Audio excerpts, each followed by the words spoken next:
personal. I'm not one who likes to talk about myself very much. It's something a little bit uncomfortable. But I think most of you know I'm Jewish.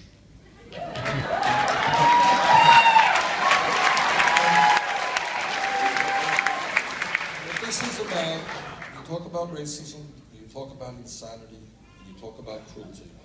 I can remember as a kid, tears coming down my eyes, knowing that much of my father's family was wiped out by a lunatic in Germany. You know, and that stays with you. It's something that you never forget. And to see racism or people hating each other for the color of their skin or for the accent that they may have, the language of the country they came from, is from the deepest part of me something that is so grotesque and awful that from a very early age, it was clear to me that I had to spend my life helping to oppose that type of behavior.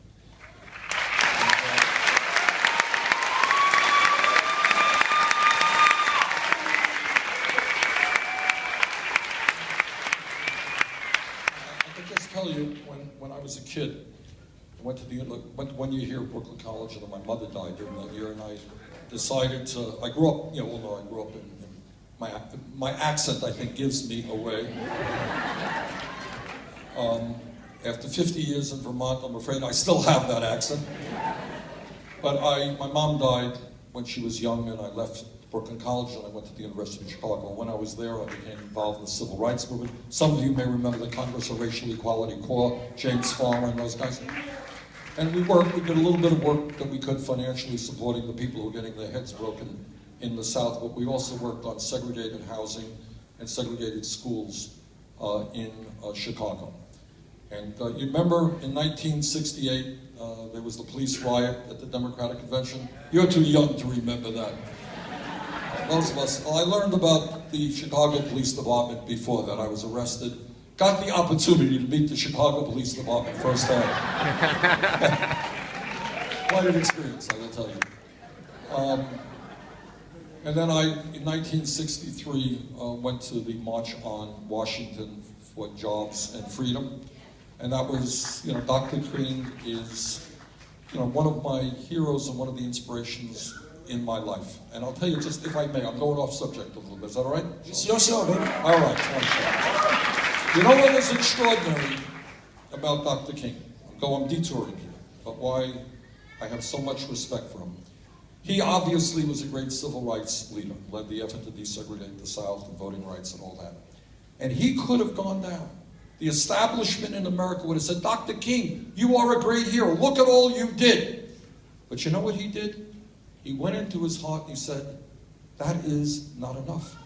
If I'm going to talk about nonviolence, right, I got to look at the war in Vietnam.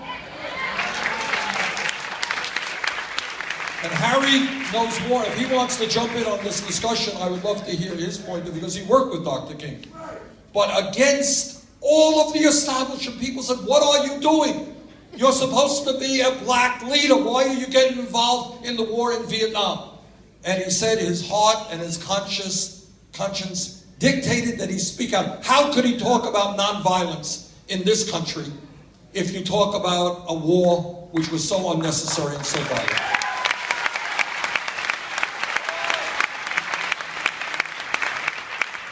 And suddenly, and Harry, you jump in and correct me if I'm wrong here, but a lot of his liberal contributors stopped contributing. They said, you're going beyond where you're supposed to go. You're a black leader. You could deal with civil rights. We don't want you talking about foreign policy. And then he went even further. And he made the point, he said, of course we have to destroy segregation. But what does it matter if we open up restaurants and hotels, but people don't have the money to be able to go into those restaurants and into those hotels?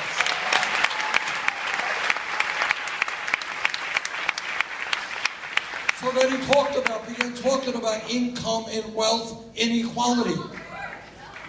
And everybody here remembers where he was when he was assassinated. It wasn't in a quote-unquote civil rights march. He was standing with sanitation workers who were being exploited in Memphis, Tennessee. And he chose to stand with the lowest. the lowest among us, people who did dirty work, no pay, bad working conditions, he went there and he stood with them. And also, some of you will remember, and Harry, you know more about this than I do, the project that he was working on in the last months in his life, the Poor People's Campaign.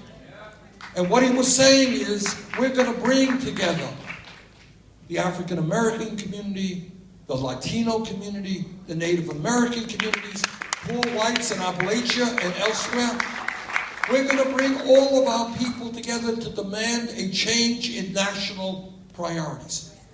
That's what he said. This is a wealthy country. We should not have the kind of poverty that we have right now. That is the sign of incredible courage and genius to keep expanding and expanding his vision for America. That's what Nina is talking about.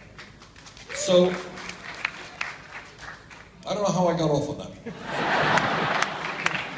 But,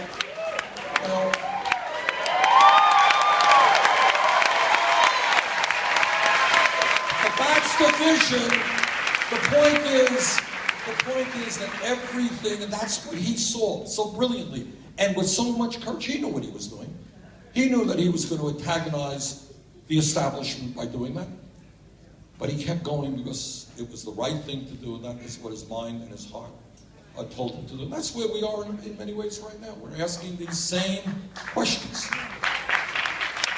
Why, at a time when this country has so much wealth, is there so much poverty? Why are people sleeping out in the streets? Why are schools failing? We would have a different discussion if we were a poor country. All right, if we were a poor country, we would like to see kids have a good education. We're too poor, right? We'd like everybody to have health care. We don't have the money to train doctors. That is not the case. All right? The case is that you got a Wall Street, you got a corporate world whose greed is doing so much damage to all of us.